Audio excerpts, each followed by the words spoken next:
السلام علیکم ورحمۃ اللہ وبرکاتہ۔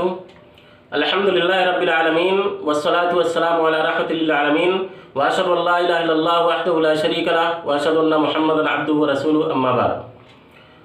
عن ابن عمر رضی اللہ عنہما قال قال النبی صلی اللہ علیہ وسلم لا تحلفوا بآبائکم ومن کان حالفا فلیحلف باللہ۔ صحیح بخاری حدیث نمبر 7401۔ اس حدیث کے اندر عبداللہ بن عمر رضی اللہ عنہما بیان فرماتے ہیں کہ رسول اللہ صلی اللہ علیہ وسلم نے فرمایا کہ لا تحلفوا بآبائکم، کہ تم لوگ اپنے باپ دادا کی قسمیں نہ کھاؤ، تم لوگ اپنے آبا و اجداد کی قسم نہ کھاؤ۔ ومن کان حالفا، اور جو شخص قسم کھانا چاہے فلیحلف باللہ، تو اس کو چاہیے کہ وہ اللہ کی قسم کھائے۔ تو اس حدیث کے اندر اللہ کے نبی صلی اللہ علیہ وسلم نے اللہ کے علاوہ کسی دوسرے کی قسم کھانے سے منع فرمایا ہے۔ صرف اور صرف اللہ ہی کی قسم کھائی جا سکتی ہے۔ لہٰذا ہمارے معاشرے میں لوگ جو غیر اللہ کی قسمیں کھاتے ہیں، کوئی اپنی اولاد کی قسم کھاتا ہے، کوئی والدین کی قسم کھاتا ہے، کوئی بیوی بچوں کی قسم کھاتا ہے، کوئی سر کی قسم کھاتا ہے، کوئی محبت کی قسم کھاتا ہے، یہ ساری قسمیں حرام اور ناجائز ہیں۔ کیوں؟ اس لیے کہ اللہ کے نبی صلی اللہ علیہ وسلم نے منع فرمایا ہے اور کہا کہ جو شخص قسم کھانا چاہتا ہو وہ اللہ کی قسم کھائے۔ اسی طریقے سے سنن نبی داؤد کی روایت ہے، حدیث نمبر 3251 ہے کہ عبداللہ بن عمر رضی اللہ عنہ نے ایک آدمی کو یہ قسم کھاتے ہوئے سنا، لا والکعبتی، کہ کعبہ کی قسم، یعنی کعبہ کی قسم کھاتے ہوئے سنا۔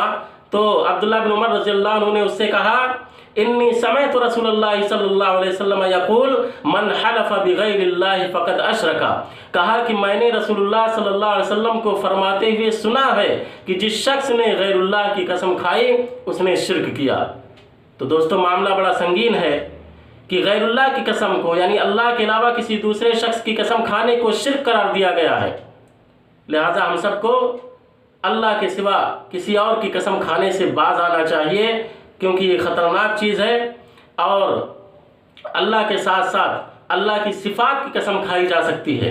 جیسا کہ بخاری کی روایت ہے کہ اللہ کے نبی صلی اللہ علیہ وسلم بکثرت یہ قسم کھایا کرتے تھے، لا و مقلب القلوب، لا و مقلب القلوب، کہ دلوں کے پھیرنے والے کی قسم۔ تو دلوں کا پھیرنے والا اللہ رب العالمین ہے، تو دلوں کا پھیرنا یہ اللہ رب العالمین کی صفت ہے۔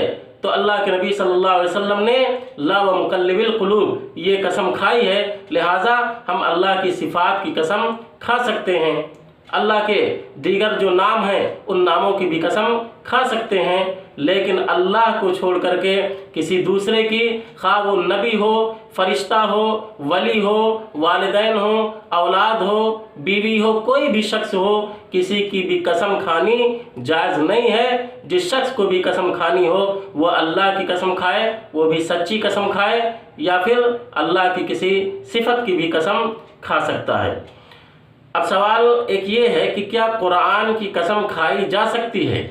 تو قرآن سے مراد اگر کاغذ، روشنائی، جزدان وغیرہ ہے تو اس کی قسم نہیں کھائی جا سکتی، کیونکہ کاغذ اور سیاہی، جزدان یہ سب مخلوق ہیں۔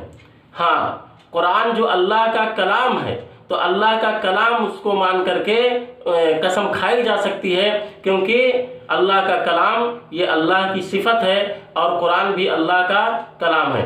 تو قرآن جو اللہ کا کلام ہے، اللہ کا کلام مان کر کے اس کی قسم تو کھائی جا سکتی ہے، لیکن اگر قرآن سے مراد یہ کاغذ، دوات، سیاہی اور اسی طریقے سے جزدان وغیرہ جو ہے اس کو اگر مراد لیا جائے تو اس کی قسم نہیں کھائی جا سکتی ہے۔ اور بہتر یہ ہے اور اولا اور مناسب یہ ہے کہ ہم قرآن کی بھی قسم کھانے سے اعتراض کریں، تاکہ علماء کے درمیان جو اختلاف ہے اس سلسلے میں اس سے ہم نکل جائیں، اور اللہ کے نبی صلی اللہ علیہ وسلم نے جو ہماری رہنمائی فرمائی ہے کہ جو شخص قسم کھانا چاہتا ہو اس کو چاہیے کہ وہ اللہ کی قسم کھائے۔ اللہ تبارک و تعالیٰ سے دعا ہے کہ اللہ تبارک و تعالیٰ ہم سب کو سنت کے مطابق عمل کرنے کی توفیق عطا فرمائے اور شرک اور بدعات سے محفوظ رکھیں۔ ناظرین، اگر آپ نے اب تک ہمارے اس چینل کو سبسکرائب نہیں کیا ہے تو برائے مہربانی اس کو سبسکرائب کر لیں اور بیل آئیکن کو دبا دیں، تاکہ جب بھی ہم کوئی ویڈیو اپلوڈ کریں تو آپ تک پہنچ جائے۔ والسلام علیکم ورحمۃ اللہ وبرکاتہ۔